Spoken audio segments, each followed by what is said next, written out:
बिस्मिल्लाहिर्रहमानिर्रहीम, अस्सलाम वालेकुम। बहुत बड़ी खबरें हैं जो हम आपसे शेयर करने जा रहे हैं। ब्रेकिंग न्यूज़ है, काजी फाइज ईसा साहब फुल कोर्ट इजलास क्यों नहीं बुला रहे थे।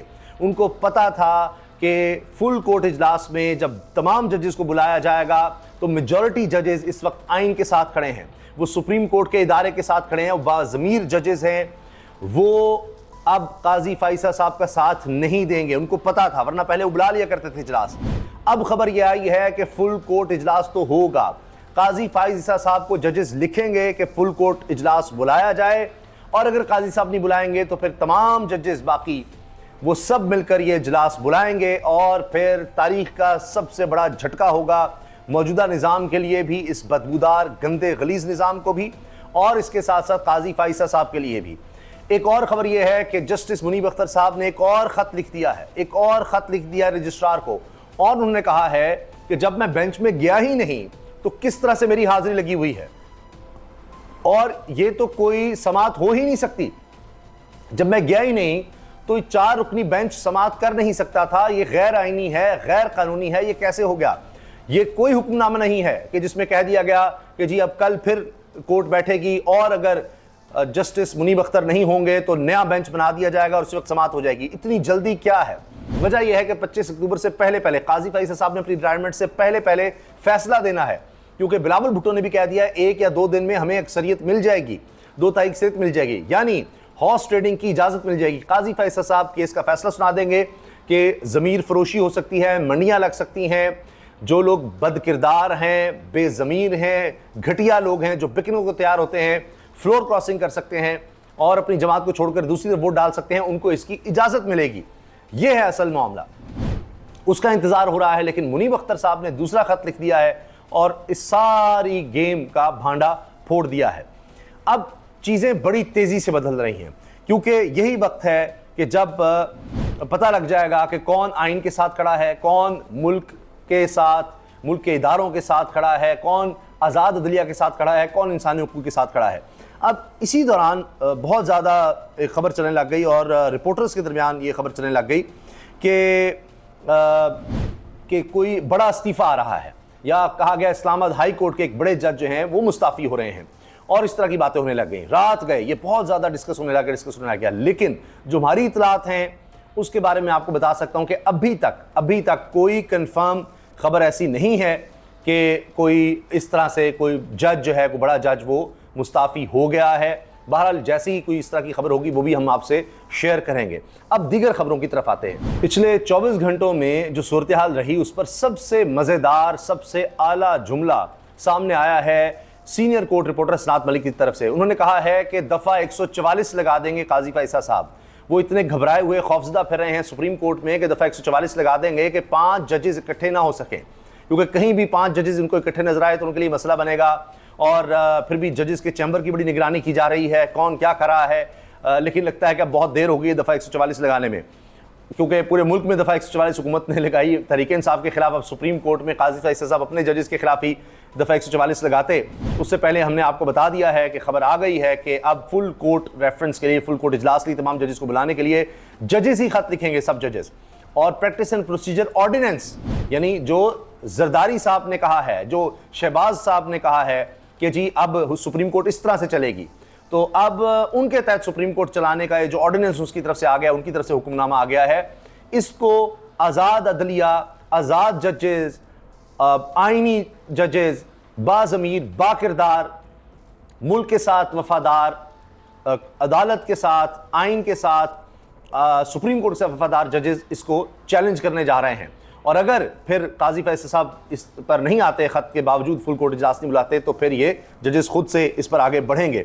इस पर मैं आता हूँ। और मुनीब अख्तर साहब ने जो अब दोबारा ख़त लिखा है वो एक बॉम्ब शेल है, उड़ा कर रख दिया मुनीब अख्तर साहब ने, क्योंकि ये एक मिसकंडक्ट होने जा रहा है। जो अब ये हरकत हो रही है कि जी मुनीब अख्तर के बगैर एक बेंच बना दिया जाएगा, उनके बगैर ही हुक्मनामा आ गया, ये कभी नहीं हुआ, आज तक नहीं हुआ, रिव्यू में हो ही नहीं सकता कि जिस जज ने पहले फैसला दिया हुआ है उसको साथ शामिल किए बगैर आप बेंच बना दें। नहीं मुमकिन, नहीं हुआ आज तक। रूल्स की खिलाफ वर्जी हो गई है, मिसकंडक्ट होगा, पूरी अदालत को तबाह किया जा रहा है। और आप ये देखें कि अब तो ऐसे लग रहा है कि सुप्रीम कोर्ट नहीं, कोई सिविल कोर्ट भी नहीं है, ये कोई पता नहीं थाना बन रहा है कि जहां थानेदार की मर्जी चल रही है। कोई कवायद नहीं फॉलो हो रहे, कोई आइन कानून कुछ भी नहीं फॉलो हो रहा, बस वो किसी इंस्पेक्टर को जिस तरह थाने में कोई रिश्वत लगा दे और वो फिर उसी के पीछे चल जाता है, इस तरह से लग रहा है कि सुप्रीम कोर्ट चलाई जा रही है। अब सुनिए असनात मलिक साहब के दिलचस्प जुमले। चीफ जस्टिस काजी फैसल जब गुटी गुटी डेट्स थे तो 2 फुल कोर्ट बुलवा ली, खुद इनवाइट करते थे खुद, ठीक है, नहीं अब कहते थे उस वक्त। देखिए अब यसतूर और असनात मलिक के दरमियान मुकाबला चल रहा है कि काजी फैसल साहब तो 2-2 दफा बुला लेते फुल कोर्ट, अब क्यों नहीं बुला रहे? अब जबकि उनको भी पता है कि मैं माइनॉरिटी में और मुझे अपोजिशन का सामने होगा तो फुल कोर्ट नहीं बुला रहे। अब लेना क्रेडिट के देखो मेरी मुखालफत भी थी, फिर मैंने फुल कोर्ट बुलाई। देखिए अब क्यों नहीं फुल कोर्ट बुला रहे? लेकिन मैंने आपको खबर दे दी है कि फुल कोर्ट तो होगी।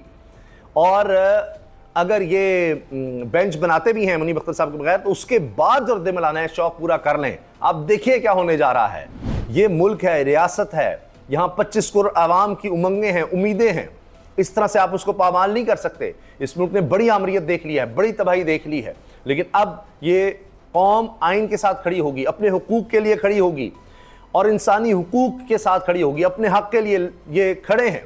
आप यानी इस तरह से नहीं छीन सकते कि कुछ भी आप करते जाएं, जी वो अदालत ही नहीं जा सकते, अदालतें ही खत्म कर दें, आप गुलाम बना दें सारी कौम को भी, अदालतों को भी, हर एक को, जजेस को, सबको आप पुलिस बनाकर रख दें, आप उनको पटवारी और तहसीलदार तक ले जाएं। ऐसे नहीं हो सकता। क्यों नहीं बुलाते? रिस्क ही नहीं लेंगे। वो 5 जज से ऊपर ऐसे लग रहा हो कि कहीं ऐसा ना हो कि सुप्रीम कोर्ट में दफा 144 लग जाए। 5 जजेस से ऊपर ज्यादा अगर कोई जज कहीं बैठे उठे कहीं नजर आए तो 144 लगेगा। दफा 144 काजी साहब लगा देंगे, उनका बस चल रहा है। वैसे भी सुना है जजेस के चैम्बर पे आजकल बड़ी नजर रखी जा रही है। जजेस के चैम्बर पर बड़ी नजर रखी जा रही है, उनके कमरों पर, कौन कहाँ जा रहा है, क्या कर रहा है, किस तरह हो रहा है, ये सब आप देखिए ना। लिखा जा रहा है कि जी वो मुनीब अख्तर साहब तो सुप्रीम कोर्ट में थे, एक और बेंच में भी थे, उसको देख भी रहे थे, फिर भी नहीं आए। आहा, बड़ी बातें कर रहे हैं। काजी साहब उस वक्त कहाँ थे जब वो खुद बेंच से उठ जाया करते थे, कहते थे मैं समाअत ही नहीं करूँगा, 4-4, 5-5 महीने सिर्फ मैं चैम्बर में ही बैठा रहूँगा अपने कमरे में ही। जस्टिस मुनीब अख्तर का सुप्रीम कोर्ट के रजिस्ट्रार को एक और खत। आर्टिकल 63A नजरसानी केस 5 रुकनी बेंच के सामने समाअत के लिए मुकर्रर था। 4 जजों ने बैठकर कैसे हुक्मनामा जारी कर दिया। 5 रुकनी लार्जर बेंच ने केस की समाअत करना थी, 4 रुकनी बेंच अदालत में बैठकर आर्टिकल 63A से मुतालिक नजरसानी केस नहीं सुन सकता। आज की समाअत का हुक्मनामा मुझे भेजा गया, हुक्मनामे में मेरा नाम लिखा हुआ है मगर आगे दस्तखत नहीं। बेंच में बैठने वाले 4 जजेस काबिल एहतराम हैं, मगर आज की समाअत कानून और रूल्स के मुताबिक नहीं। अपना मौक़िफ़ पहले खत में तफसील से बयान कर चुका हूं। आज की समाअत के हुक्मनामे पर एहतजाज रिकॉर्ड कराना चाहता हूं। आज की समाअत का हुक्मनामा जुडिशल ऑर्डर नहीं, आर्टिकल 63A की तशरीह से मुतालिक नजरसानी केस के हुक्मनामे की कोई हैसियत ही नहीं। उड़ा दिया मुनीब अख्तर ने, जस्टिस मुनीब अख्तर ने, और लायक तरीन जज हैं, हर वक्त पढ़ रहे होते हैं। वो कहते हैं एहतजाज भी रिकॉर्ड कराना चाहता हूं और जुडिशल ऑर्डर नहीं है ये जो कुछ आज किया गया, और नजरसानी केस के हुक्मनामे की कोई हैसियत ही नहीं है जो आज हरकत की गई है इसकी। फिर आप ये देखिए कि ये पहली बार हुआ है पाकिस्तान की अदालती तारीख में कि एक जज जो बेंच में बैठे ही नहीं उनकी हाजिरी भी लगा दी। और आज की समाअत के हुक्मनामे में लिखा जाता है कि जस्टिस मुनीब अख्तर ने कोर्ट रूम नंबर 3 में बेंच की सरबराही भी की, टी रूम में भी बरादर जजेस के साथ बैठे रहे। वही दफा 144 के, क्यों बैठे, वहां क्यों गए, ये क्यों किया, मगर बेंच में नहीं आए। फिर साथ उनकी हाजिरी भी डाल दी। खुद कह रहे हैं कि बेंच में नहीं आए तो फिर हाजिरी कैसे डाल दी? सारी दुनिया ने देखा, तमाम रिपोर्टर्स ने देखा कि मुनीब अख्तर साहब नहीं आए थे, फिर उनकी हाजिरी कैसे लगा दी?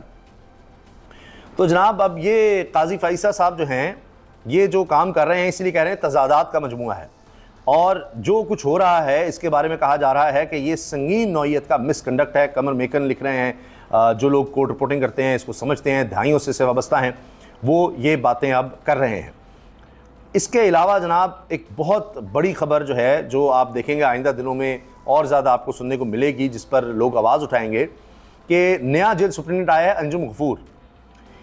इसने आने के बाद किया यह है कि बुशरा बीबी के साथ बड़ा एक तज़ीक आमेज़ रवैया है और बहुत तंग कर रहे हैं उनको, इमरान खान साहब की अहलिया को। आधी आधी रात को बुशरा बीबी को जगाया जाता है और कैमरों के सामने उनकी तलाशी लेना शुरू कर दी जाती है, और कि जी ये तो कुछ नहीं है, फलां नहीं है, बार बार इस तरह से जाते हैं, उनकी तलाशी लेते हैं।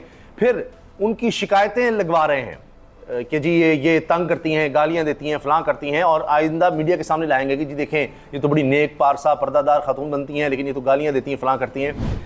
ये अब इसलिए हो रहा है, अमले के ऊपर प्रेशर भी और सारा कुछ है, कि वरना अमला भी अगवा हो जाएगा, जिस तरह आपको पता है कि लापता हो गए फलां। तो ये टॉर्चर करने के लिए इमरान खान को, उनकी अहलिया को टॉर्चर किया जा रहा है ताकि इमरान खान झुक जाए, वो डिक्टेशन ले ले, वो डील कर ले। ये असल कहानी है, ये चीज़ अब रिपोर्ट हो रही है।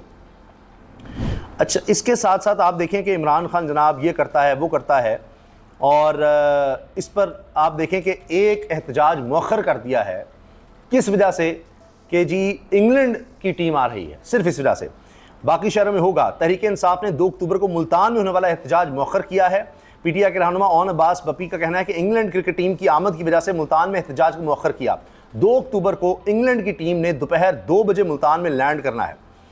मुझे इमरान खान ने कहा अपना मुल्क मुझे अजीज़ है। इमरान खान ने कहा मुझे अपना मुल्क अजीज़ है, एक बैरूनी मुल्क की टीम आ रही है। ओन अब्बास बपी के मुताबिक मुल्तान में होने वाला एहतजाज अब भावलपुर में होगा।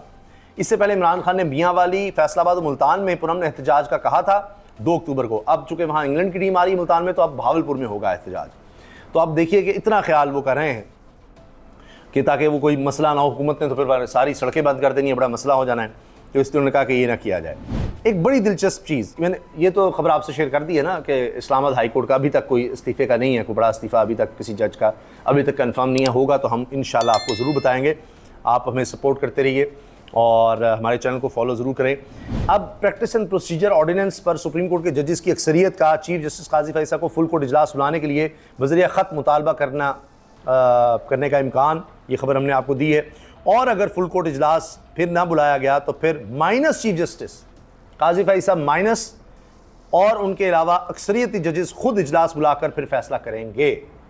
तो ये जनाब हो रहा है, मैंने आपको खबर दे दी है। एक आखिर में काम सुनते जाइए जो इस हुकूमत ने वारदात डालने की कोशिश की कि पता नहीं किस तरह दिखा लगा के जी ओहो फ़लाने भी तकरीर की। तो शहबाज शरीफ की तकरीर सुनी गई अक़वाम मुत्तहिदा में 1,37,000 मरतबा यूट्यूब पर, उनके चैनल पर अक़वाम मुत्तहिदा के 1,37,000। उसके बाद कहा गया कि अमरीकी सदर की 1,01,000 दफ़ा देखी गई, वो भी आपकी तरह ही। जो बाइडन इस वक्त बड़ा गैर मकबूल है अमेरिका में, तो इसलिए उसकी भी कोई नहीं तकरीर सुन रहा, और दीगर का भी दिखाया गया है। तो इनकी जनाब शहबाज शरीफ की 1,37,000, पता नहीं इन्होंने कहा होगा सारों को यार देखो देखो देखो ताकि व्यूज़ आएँ। बहरहाल बड़ी बात है जी, 1,37,000 इनका देख लिया। इमरान खान का पता कितने देखी गई थी तकरीर इमरान खान की? 70 लाख से ज़्यादा, 72 लाख व्यूज़ हैं। 72 लाख इमरान खान की तकरीर के व्यूज़ हैं अक़वाम मुत्तहिदा में, 72 लाख। किसी भी पॉलिटिकल लीडर की तरफ से सबसे ज़्यादा अक़वाम मुत्तहिदा के चैनल पर देखी जाने वाली तकरीर इमरान खान की है, 72 लाख व्यूज़। और शहबाज शरीफ के 1,37,000। मैं अब इसके बाद मुवाज़ने की कोई बात ही नहीं करूँगा, ठीक है जी। सिर्फ आपकी राय का कमेंट सेक्शन में मुंतज़िर। अल्लाह हाफ़िज़।